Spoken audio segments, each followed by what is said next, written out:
दोस्तों, डडियाल में 21 अगस्त को पाकिस्तान का झंडा उतारा गया। तनवीर नामी शख्स जो ब्रिटिश नेशनलिटी होल्डर है, ब्रिटिश सहाफ़ी है, शख्स 5 दिन से भूख हड़ताल पे बैठा हुआ था कि पाकिस्तान का झंडा यहाँ से उतारा जाए।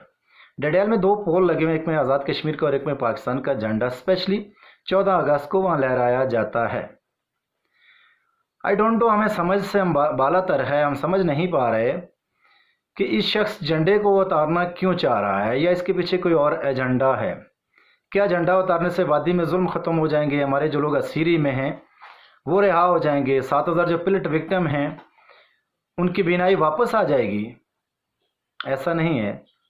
जैसे ये झंडा उतारा गया आज़ाद कश्मीर में, इसको कोई अप्रिसिएशन नहीं मिली, ना ही वादी में।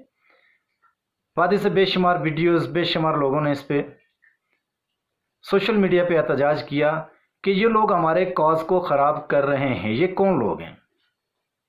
और इंडियन चैनल पे ऑन एयर हुआ और बड़ी खुशी से और बड़ा चढ़ा के उन्होंने इस चीज़ को पेश किया कि आज़ाद कश्मीर में बेशुमार मसाइल हैं और यहाँ लोग पाकिस्तान के अगेंस्ट है, पाकिस्तान के मुखालफ हैं।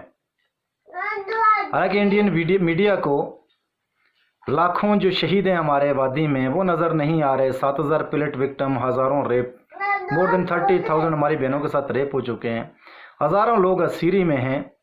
आज भी शोपियां में 2 लड़के शहीद हो चुके हैं। हर माह 15 से 20 लोग शहीद होते हैं, कुछ माह तो 90 से 100 तक लोग शहीद हो जाते हैं।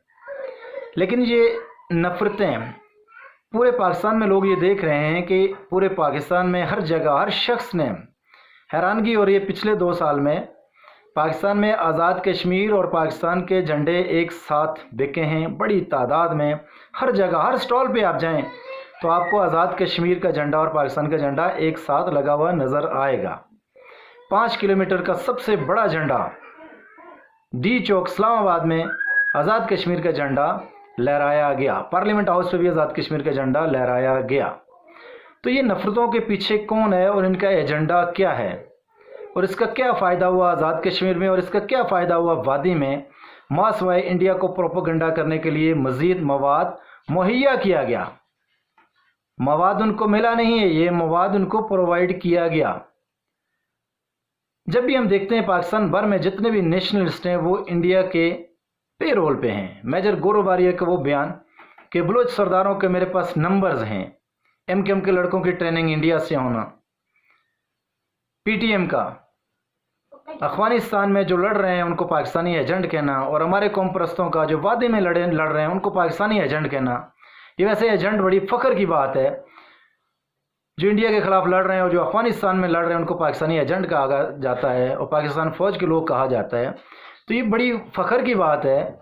जुल्म के ख़िलाफ़ लड़ने वाले उनको ये लोग तनकीद का निशाना बनाते हैं, क्योंकि इनका ये तो इस्लाम के ख़िलाफ़ हैं, ये लिबरल हैं, ये मेरा जिस्म मेरी मर्ज़ी वाले हैं।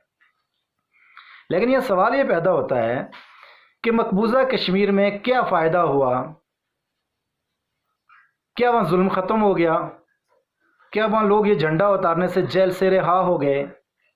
हमारे 7000 लोगों की बेनाई वापस आ गई? नहीं।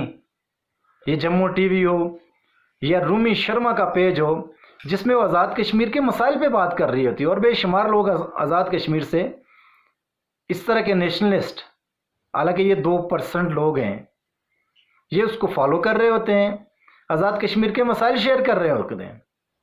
तो उन मोहतरम से भी हमारी बड़ी हम्बल रिक्वेस्ट है, मोहतरमा आपने पुंछ परिवार तो बनाया हुआ है, एक श्रीनगर परिवार भी बना लें। 1984 में सिखों के साथ किया हुआ एक ज़रूर आप सिख परिवार भी बना लें। 2002 में हमारे 3500 मुसलमानों को कैसे गाजर मूली की तरह काटा गया, एक गुजरात परिवार भी बना लें। मोदी साहब सीएम थे जब उन लोगों को गाजर मूली की तरह काटा गया। तो मोहतरमा ज़रूर बनाइएगा। एक दिल्ली परिवार बना लें, अभी 100 लोगों को शहीद किया गया। मुंबई में 1010 लोगों को शहीद किया गया था 92 के ब्लास्ट के बाद, मुसलमानों को चुन चुन के मारा गया था। तो एक मुंबई परिवार भी बना लें।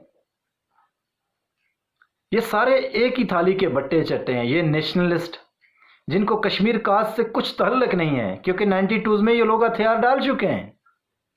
आज भी ये जब भी इनकी लब कुशाई होती है तो पाकिस्तान के ख़िलाफ़, हुर्रियत के ख़िलाफ़, आज़ाद कश्मीर गवर्नमेंट के ख़िलाफ़। وادی کا ظلم، آزاد کشمیر کی آزادی ان کو نظر نہیں آتی، تو پاکستان سے جو سپورٹ ہو رہی ہے اس کے پیچھے ایجنڈا کیا ہے جو پاکستان سے سپورٹ مل رہی ہے؟ تاکہ پاکستان میں بھی لوگ سوچنے پہ مجبور ہو جائیں۔ یہ جو لوگ عقل رکھتے ہیں، جو لوگ اسلام پسند ہیں، جو لوگ چیزوں کو بڑی باریک بینی سے دیکھتے ہیں، وہ ضرور اس پہ کان دھریں کہ پاکستان سے جو سپورٹ ہو رہی ہے، پاکستان بھر میں لاکھوں جھنڈے ہم دیکھتے ہیں، ہر گھر کے اوپر آزاد کشمیر کا جھنڈا لہرا رہے ہیں، تو اس جھنڈے کا ہمیں کیا فائدہ ہوا جھنڈا اتارنے کا؟ اس کے پیچھے ایک بہت بڑا ایجنڈا ہے، اس کے پیچھے انڈیا ہے۔ جب بھی نیشنلسٹ پاکستان کے خلاف کچھ کر رہے ہوتے ہیں، کچھ بولتے ہیں، تو اگلے 8-10 منٹ میں ہم دیکھتے ہیں وہ انڈین چینل پہ آن ایئر ہو جاتا ہے۔ آزاد کشمیر میں کہیں ٹوٹی پوٹی یا کہیں کوئی بجلی کہیں لوڈ شیڈنگ ہے یا کوئی اور ایشو ہیں، تو وہ ایک دم انڈین چینل پہ آن ایئر ہوتے ہیں، وہ رومی شرما سے شیئر ہوتے ہیں، وہ پھر لائیو آ کے وہ چیزوں پہ ڈسکس کرتی ہے۔ تو ذرا مقبوضہ کشمیر پہ بھی دیکھ لیں وہاں کیا ہو رہا ہے، انڈیا کے اندر کیا ہو رہا ہے، مسلمانوں کے ساتھ کیا ہو رہا ہے، NRC کیا ہے، سکھوں کے ساتھ کیا ہو رہا ہے۔ تو یہ سمجھنا بڑا آسان ہے، یہ بہت بڑا ایجنڈا ہے، 5th جنریشن وار ہے، لوگوں کو اسٹیٹ کے خلاف کیا جا رہا ہے۔ آزاد کشمیر کی آزادی اور وادی کا ظلم شاید ان اندھوں کو نظر نہیں آتا، لیکن ان کو کیسے نظر آئے گا جب شوکت کشمیر انڈین چینل پہ بیٹھ کے کہہ رہا ہے کہ آزاد کشمیر اور گلگت پہ انڈیا کو قبضہ کرنا چاہیے، اور یہ سارے ایک ہی ہیں، یہ ایک ہی سکے کے دو رخوں، جتنے بھی ہیں، یہ PNA ہو، JKLF ہو، سردار صغیر گروپ ہو، یہ جتنے بھی ہیں، صداقت مول ہوں، یہ سارے انڈین پیرول پہ ہیں۔ یہ ہمیشہ آپ دیکھیں گے انڈین بروٹلٹیز کے خلاف ایک لفظ نہیں کہیں گے۔ یہ جب بھی بات کریں گے آزاد کشمیر گورنمنٹ، سردار ابراہیم، پاکستان اور حریت کے خلاف بات کریں گے۔ ہمارا دشمن تو انڈیا بھی ہے اور یہ بھی ہمارے دشمن ہیں۔ تو یہاں سمجھنا یہ بڑا آسان ہے، حق کے ساتھ کون اور باطل کے ساتھ کون ہے۔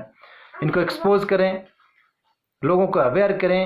یہ باطل کے ایجنڈے پہ ہمیں جہاں سے سپورٹ مل رہی ہے، لاکھوں لوگ مقبوضہ کشمیر کے پاکستان میں، لاکھوں لوگ آزاد کشمیر کے پاکستان میں، یہ نفرتوں کا کیا فائدہ ہے؟ یہ سراسر نقصان ہے۔ پاکستان کا نقصان تو نہیں ہے، یہ آزاد کشمیر کا نقصان ہے، یہ وادی کے کاز کا نقصان ہے۔ تو ان بے شرموں کو ایکسپوز کریں، ان انڈیا کے ایجنڈوں کو ایکسپوز کریں اور اپنے لوگوں کو اویئر کریں کہ ہو کیا رہا ہے۔ یہ وہی لوگ ہیں جنہوں نے مخبریاں کی تھی 92 میں ہتھیار ڈالے سے، جنہوں نے انڈیا کو گنیں واپس کی تھی۔ یہ برسوں سے مخبر ہیں، برسوں سے سہولت کار ہیں، اور یہ حق پرستوں کے خلاف ہمیشہ ان کی لب کشائی ہوتی ہے۔